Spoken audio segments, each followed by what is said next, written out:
Olá, bom dia pessoal. Então a gente vai ver hoje na nossa primeira aula, né?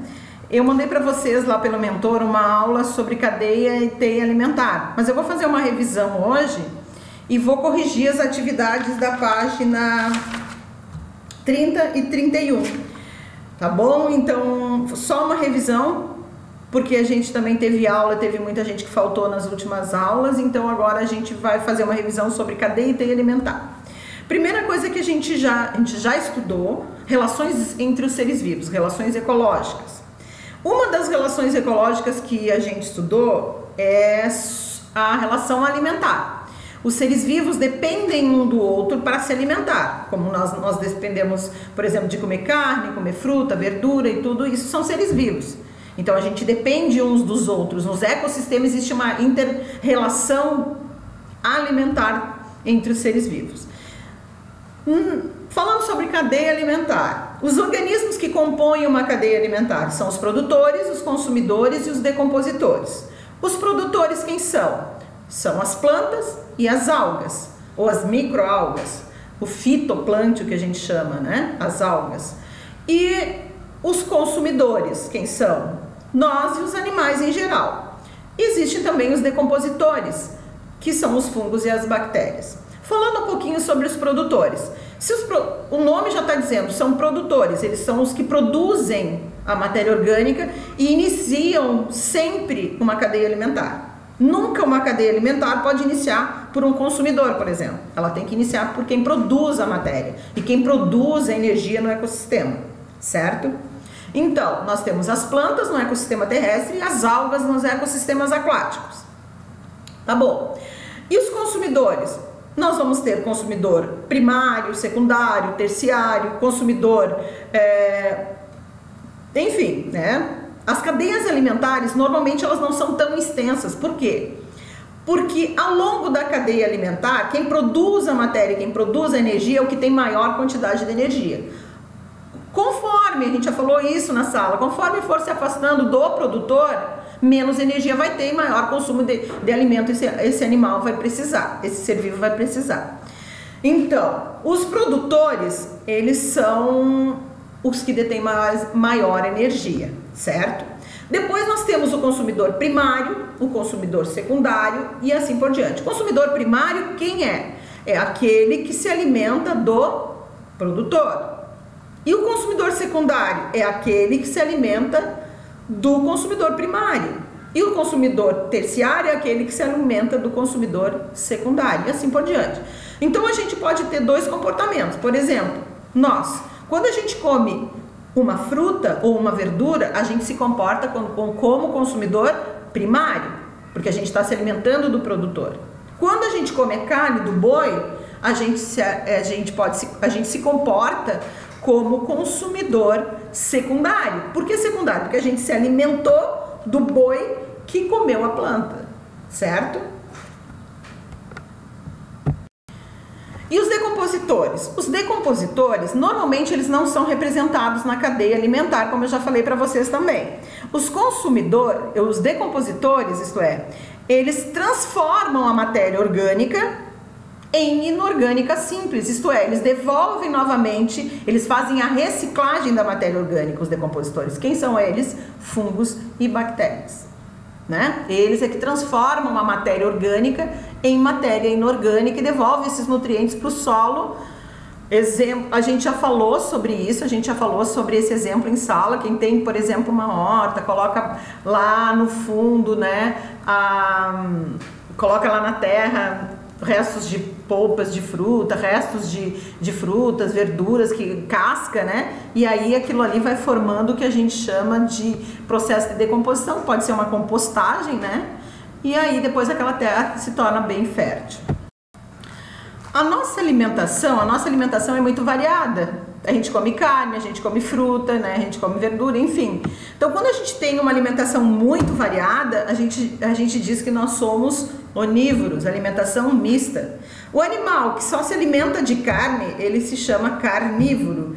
E o animal que se alimenta de plantas, só de frutas, verduras em geral, ou planta, são chamados de herbívoro. Então nós temos os carnívoros, os onívoros e os herbívoros, certo? Nos ecossistemas, essa relação de alimentação, ela não ocorre somente de forma linear, um animal se alimenta do outro, porque nós podemos nos alimentar tanto de carne quanto de fruta, como eu já falei. E a partir desse momento eu me comporto como consumidor primário ou como consumidor secundário. Se eu me alimento de plantas, de frutas, eu sou primário. Quando eu me alimento de carne, eu sou consumidor secundário. E assim por diante. Então essa relação, eu posso comer carne, eu posso comer fruta, eu posso comer outro tipo de ser vivo, né? Carne de peixe, enfim. Eu vou estabelecer uma rede de cadeias alimentares. E essa rede de cadeias alimentares, essa ligação de cadeias alimentares, a gente vai chamar de teia alimentar, que são várias cadeias que se interlaçam, que se cruzam, certo? Lembrando uma coisa que eu falei na sala também. A setinha, e eu coloco aqui, vamos pegar o exemplo que tem ali na apostila, por exemplo, a planta,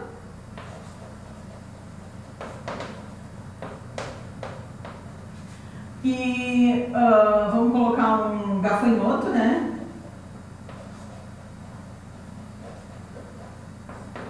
Opa! E vamos colocar o sapo. Não vamos colocar muito grande, porque o meu quadro também não é tão grande assim. Então, olha só, planta, gafanhoto e sapo, porque eu tenho uma sequência linear, é uma cadeia alimentar. Produtor, consumidor primário, consumidor secundário. Eu não representei decompositores. Lembra que eu falei para vocês que não são representados os decompositores numa cadeia alimentar? Porque eles podem entrar em qualquer momento. Eles podem entrar se alimentando da planta, se alimentando do gafanhoto ou do sapo. Então, eles podem entrar em qualquer momento, tá certo? Então, olha só, esse gafanhoto se alimenta de planta. Se fosse uma alface, eu também poderia entrar aqui e me alimentar de planta. Então, quando eu tenho várias cadeias, eu tenho uma teia alimentar. Outra coisa que é importante a gente entender e gravar, isso é bem importante, é que a seta, ela vai indicar a transferência de matéria e energia. Então, esse gafanhoto, ele se alimentou da planta. Então, a setinha vai indicar o caminho que a energia está indo e o caminho que a matéria está indo. E não ao contrário, tá certo? Agora, outra coisa que a gente vai fazer é fazer a correção das atividades da página 30, 31 e 32, certo? Então, é importante vocês estarem com a apostila para a gente poder fazer essa correção. A primeira atividade para a gente corrigir é sobre um texto de 1962 da escritora americana Raquel Carson. A Raquel, ela fez um livro intitulado Primavera Silenciosa. Nesse livro, ela fala, né, ela conta a história dos pássaros, enfim, é importante vocês lerem esse texto, que eu não vou ler agora com vocês, não é muito tempo, mas que vocês leiam o texto para poder interpretar o que está pedindo aqui na questão. E eu vou ler as questões e vou corrigir. Letra A, diz assim: aquela era uma primavera sem vozes, pássaros se alimentam de insetos, que se alimentam de sementes, de folhas da plantação. Represente a cadeia alimentar e classifique os componentes. Então, pede uma cadeia alimentar para representar. Então, eu tenho a planta, eu tenho o inseto e eu tenho os pássaros.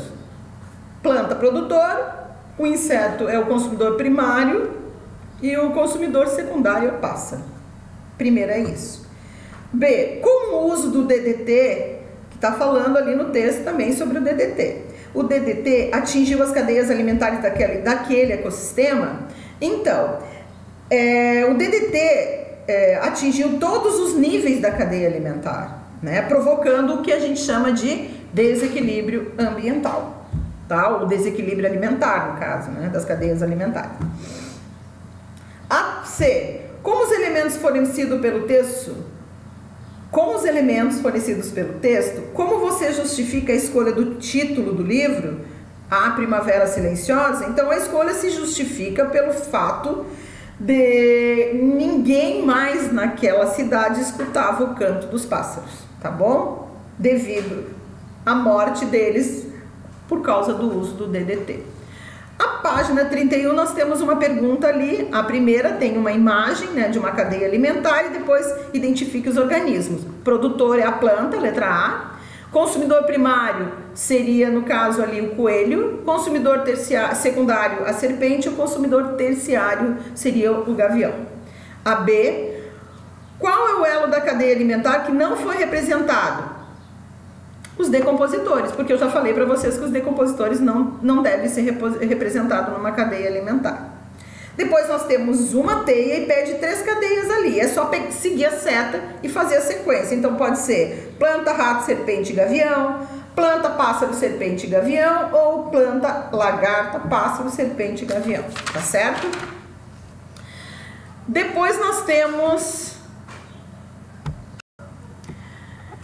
Agora a questão número 3, da página 32, diz assim: considere a seguinte cadeia alimentar simplificada: capim, gafanhotos e sapos. E ali do lado eu tenho uma representação de cadeia alimentar, que é uma pirâmide de energia, tá? Então é uma pirâmide de energia, representa a quantidade de energia em cada nível trófico. Então ali está representada, cada retângulo tem o capim, no segundo tem o gafanhoto e no último lá tem o sapo. A pergunta A: o que esse gráfico representa e por que eles são representados por barras de diferentes tamanhos? Então, ele representa uma pirâmide de energia. E eles são representados por diferentes tamanhos, porque também nós temos ali diferentes níveis tróficos ou níveis de energia. A B: o que são os retângulos? Então, cada retângulo representa um nível de energia, um nível trófico. E conforme se afasta do produtor, menos energia vai ter. Certo? A 4. A teia alimentar simplificada mostrada a seguir, apresenta algumas das inúmeras possibilidades de relações alimentares. Sobre isso, coloque V para verdadeira e F falsa, e vocês têm que analisar a teia e depois marcar lá embaixo. A letra A: existe apenas um representante dos organismos produtores? Falso. Produtor, eu tenho a planta, eu tenho a fruta e eu tenho a semente. Todos esses são produtores. B: o tucano pode ser tanto consumidor primário como consumidor secundário, dependendo do que estiver se alimentando? Verdadeira. É só ver a localização do tucano e ver que ele pode ocupar níveis tróficos diferentes. Pode ser consumidor primário e secundário. C: quando a onça pintada se alimenta da capivara, ela é considerada consumidora secundária? Sim, verdadeira. Por quê? Porque a capivara se alimenta da planta e a onça se alimenta da capivara. Então, consumidor secundário, a capivara. E a capivara não, a onça. A capivara é consumidor primário, porque ela se alimenta da planta. A 5. O esquema a seguir representa... desculpa.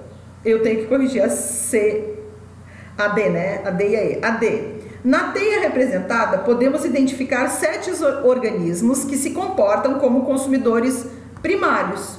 Sim, é só contar ali quem se alimenta da planta, vai ver que essa é verdadeira.